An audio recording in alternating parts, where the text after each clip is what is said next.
When you dive into the deeper layers of World War II history, the layers most documentaries barely touch, you start to uncover stories that force you to rethink everything you thought you knew about battlefield innovation.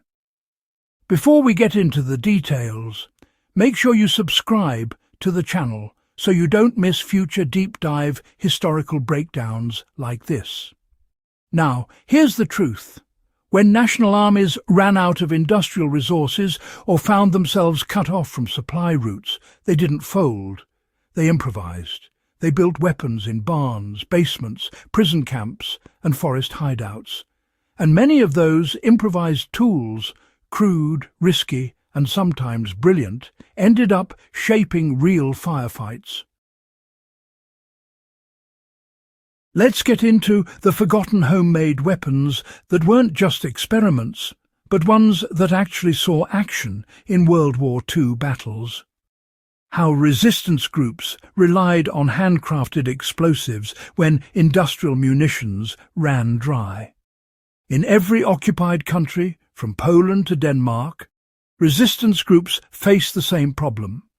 They had the will to fight, but not the arsenal. Factories were either bombed, seized, or too dangerous to approach. So they turned to chemistry. One of the most widely produced homemade devices was the improvised grenade. These were often built from metal food cans or plumbing pipes packed with a mixture of potassium chlorate, sugar, ground match heads, or stolen fertilizer-based chemicals. What makes these devices historically significant is not just that they existed, but how effectively they were deployed. In Warsaw, during the 1944 uprising, fighters used homemade grenades to disable German armoured cars long enough to board them and seize their weapons. These weren't desperation moves, they were tactical tools. If you're a survivalist studying how to adapt under pressure, take note. The key wasn't the materials, it was the controlled approach. Fighters followed consistent ratios, dried compounds thoroughly to avoid premature detonation, and double-wrapped shrapnel for predictable fragmentation. The lesson is simple. Improvisation works when discipline guides it. Why improvise firearms became critical in places where smuggling or manufacturing real guns was impossible. Homemade guns weren't rare, they were widespread. Some were as simple as single-shot pipe rifles, basic but reliable. The British SOE even distributed manuals to resistance groups explaining how to make a single-shot pistol using steel tubing, a block of wood, a nail, and springs. In the Philippines, guerrilla fighters built slam-fire shotguns from gas pipe and crafted 12-gauge shells using cut brass casings or repurposed scrap metal. These weapons saw firefights in jungles, alleys, and countryside ambushes, not museum displays, but actual battlefield use. Modern students of survival can apply this knowledge in practical steps. First, understand the mechanics, momentum, pressure, and containment. Homemade World War II guns worked because their builders respected the physics of combustion. Second, they built around low-pressure ammunition to avoid catastrophic failure. Finally, they tested incrementally, starting with reduced loads before reaching full power. The principle is timeless. Build only what you can verify through safe, controlled testing. How homemade anti-tank weapons changed close-quarters urban fighting. When tanks rolled into cities like Warsaw, Belgrade, and the Baltic capitals, civilians and fighters without access to military-grade anti-armor tools had to invent their own. One solution was the Molotov cocktail, and the historical record shows that it wasn't a symbolic weapon. It was effective when applied correctly. Fighters knew that the flame wasn't the point. The real damage came from rupturing engine ventilators or forcing crews to abandon their vehicles due to smoke and heat. Some groups upgraded Molotovs by adding strips of rubber or tar to increase burn time, including ignition pads that lit upon impact. Others prepared them in assembly line fashion, one team filling bottles, another sealing them, a third preparing ignition cloth.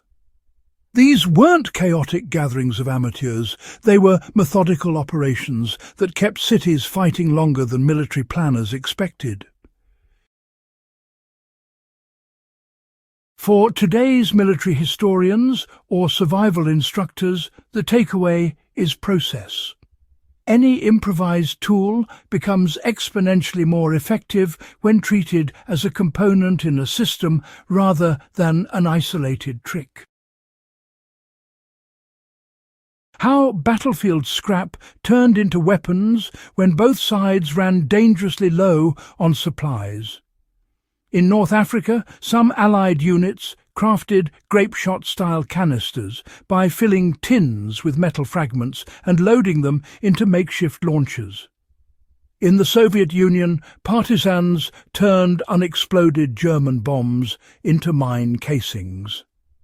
In the Pacific, fighters used aircraft debris to make blades, spearheads, and silent kill tools for night raids.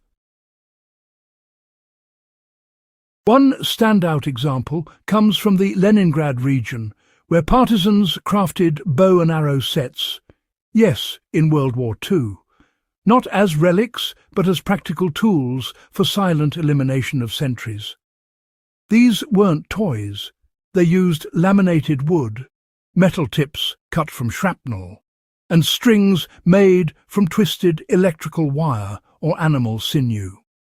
Silent weapons allowed partisans to gather intelligence and infiltrate supply depots without alerting machine gun nests. This is where survival theory meets historical evidence. When industrial supply collapses, the only true limit becomes your ability to repurpose the materials in front of you. How understanding these weapons gives modern survivalists and historians more than trivia. Studying these improvised tools is not about romanticizing desperation. It's about learning how ingenuity functions under extreme constraints. Every homemade World War II weapon carries a lesson in resource prioritization, material analysis, and risk assessment. And when you reconstruct these stories, you understand how ordinary people adapted when everything around them collapsed. For survivalists, these examples reinforce the importance of learning fundamental mechanical skills, basic chemistry, and material properties. For historians, these weapons open a window into the mindset of fighters who refuse to surrender their agency. If you want more deep research like this, subscribe to the channel and share this guide with fellow history buffs and survival-minded friends. There's a lot more to uncover, and every share helps keep these forgotten stories alive.